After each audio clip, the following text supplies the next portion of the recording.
A very good morning to all of you. So in today's session we are going to discuss about the test statistics.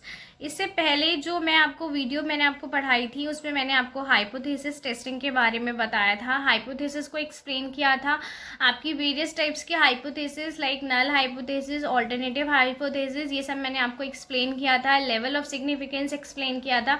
सो आज हम बात करेंगे test statistics की कि basically आपकी जो भी टेस्टिंग की टेक्निक यूज़ की जाती है वहाँ पर आपको जब आप अपने सैम्पल्स को टेस्ट करने के लिए कौन कौन से टेस्ट लगाते हो और किस क्राइटेरिया में कौन सा टेस्ट लगाया जाता है, यानी कि आप सैम्पल साइज के अकॉर्डिंग वेरियस टाइप के टेस्ट का यूज़ करते हो और किस सैम्पल में किस तरीके का टेस्ट लगाया जाएगा, उस सैम्पल में टेस्ट लगाने का क्राइटेरिया क्या होगा, इन सारी चीज़ों के बारे में आज हम डिस्कस करते हैं। So now start one by one. So आपके सिलेबस में अगर मैं बात करूं तो आपके सिलेबस में बेसिकली 4 टाइप के टेस्ट मेंशन है, Z test, T test, chi square test and F test. Okay, so इन्हीं टेस्ट को हम आज पढ़ेंगे कि बेसिकली किस जगह पे आपको कौन से टेस्ट को लगाना है। अगर मैं टेस्ट की बात करूं तो कभी भी आपके एग्जाम में न्यूमेरिकल नहीं आता है टेस्ट के रिगार्डिंग, हमेशा थ्योरेटिकली पूछा जाता है, चाहे जितने भी टेस्ट होते हैं उन सब के रिगार्डिंग, बट मैं आपको न्यूमेरिकल भी करा दूंगी इसका, सो दैट आपको न्यूमेरिकल की भी नॉलेज रहे कि किस तरीके से हम वेरियस टेस्ट को एम्प्लॉय करते हैं और किस तरीके से हम अपनी हाइपोथेसिस को टेस्ट करते हैं। सो आज हम पहले सिर्फ यही डिस्कस करेंगे कि किस जगह पे कौन से टेस्ट लगाए जाते हैं। Okay, now start from the Z test. See, अगर मैं जेड टेस्ट और टी टेस्ट की बात करती हूँ तो जेड टेस्ट और टी टेस्ट आपको जब मैं पढ़ाऊंगी तो ये आपको बहुत ज़्यादा सिमिलर लगेगा, जस्ट बिकॉज ये ऑलमोस्ट सिमिलर है।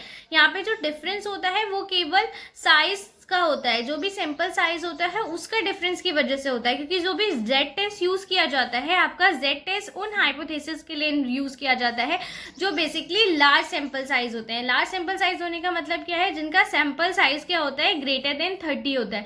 जब कभी भी आपका सैंपल साइज ग्रेटर देन 30 होता है तो हम वहाँ पे हमेशा जेड टेस्ट का यूज करते हैं। ओके, और टी टेस्ट हम कहाँ यूज करते हैं, टी टेस्ट हम यूज करते हैं जब कभी भी आपका स्मॉल सैंपल साइज जो होता है स्मॉल होता है। स्मॉल होने का मतलब या तो आपका सैंपल साइज लेस देन 30 होगा या फिर इक्वल टू 30 होगा।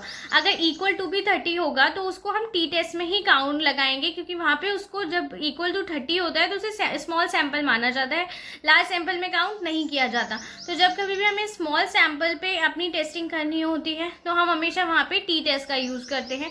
दूसरी चीज़ एक बात और कि टी टेस्ट में क्या होता है, आपका अल्फा जो होता है वो अननोन होता है। ओके, तो जब अभी भी आपको टी टेस्ट लगाना होगा तो 2 बातों का आपको ध्यान रखना है। The first thing is that कि आपका सैंपल साइज जो होना चाहिए या तो वो इक्वल टू 30 हो या फिर लेस देन 30 हो, and next thing is that कि वहाँ पे जो भी अल्फा हो वो अननोन होना चाहिए। Okay, the next is your chi square test. अगर मैं काई स्क्वायर टेस्ट की बात करती हूँ तो काई स्क्वायर टेस्ट क्या करता है, chi square test basically testing the discrepancy between observe frequency and expected frequency without any reference to population parameter. It means that basically कि हमारी 2 तरह की फ्रीक्वेंसीज गिवन होती हैं काई स्क्वायर टेस्ट में। एक होती है आपकी एक्सपेक्टेड फ्रीक्वेंसी, एक होती है आपकी ऑब्जर्व फ्रीक्वेंसी। सपोज अगर मैंने किसी कॉइन को टॉस किया तो मेरा मानना ये था कि 50 टाइम हेड आएगा और 50 टाइम टेल्स आएगा। ओके, तो ये क्या हुई, मेरी एक्सपेक्टेड फ्रीक्वेंसी हुई कि मैं एक्सपेक्ट कर रही हूँ कि अगर मैं किसी कॉइन को टॉस करती हूँ तो उसमें 50 टाइम्स आपके हेड आएंगे और 50 टाइम्स आपके टेल आएंगे 100 टाइम्स में से। लेकिन जब मैंने एक्चुअल में प्रैक्टिकली उस कॉइन को टॉस किया तो उसमें 60 टाइम हेड आ गए और 40 टाइम टेल्स आ गए। तो ये क्या हुई आपकी, ये हुई आपकी एक्चुअल फ्रीक्वेंसी। तो आपको काई स्क्वायर टेस्ट में यही देखना होता है कि आपकी जो एक्सपेक्टेड फ्रीक्वेंसी है और जो आपकी एक्चुअल फ्रीक्वेंसी है उन दोनों के बीच में क्या डिफरेंसेस हैं। तो इस चीज़ को हम किस में टेस्ट करते हैं, इसमें इसको हम काई स्क्वायर टेस्ट में टेस्ट करते हैं। Next is F test. अगर मैं एफ टेस्ट की बात करूँ, फिशर का टेस्ट होता है ये बेसिकली, इसका टेस्ट का यूज़ हम किस में करते हैं, इस टेस्ट का यूज़ किया जाता है आपके सैंपल के वेरिएंस को चेक करने में।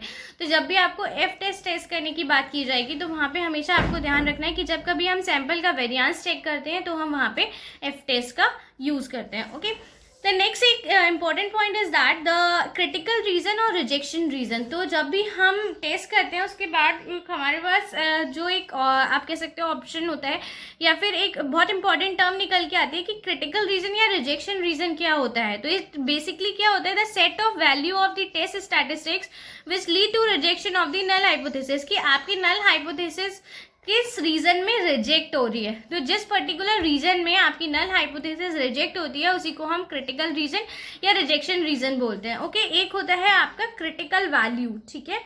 तो क्रिटिकल वैल्यू क्या होगी, वो वैल्यू जो हम टेबल से कंप्यूट करते हैं, यानी कि जो हम टेबल की हेल्प से फाइंड आउट करते हैं उस वैल्यू को हम क्रिटिकल वैल्यू कहते हैं। तो जब कभी भी हम अपने टेस्ट को लगाते हैं, टेस्ट लगाने के बाद जो भी हमारा आंसर आता है उसको हम क्रिटिकल वैल्यू के साथ कंपेयर करते हैं, यानी कि जो वैल्यू आपकी टेबल में गिवन होती है उसके साथ कंपेयर करते हैं। तो जो वैल्यू आप टेबल से डराइव कर रहे हो, टेबल से ले रहे हो, वो आपकी वैल्यू क्या कहलाएगी, क्रिटिकल वैल्यू कहलाएगी। ओके, सो आई होप यहाँ पे आपको जो बेसिक जो टेस्ट की स्टैटिस्टिक्स थी वो समझ में आएगी, किस कंडीशन में आपको कौन सा टेस्ट बेसिकली लगाना है।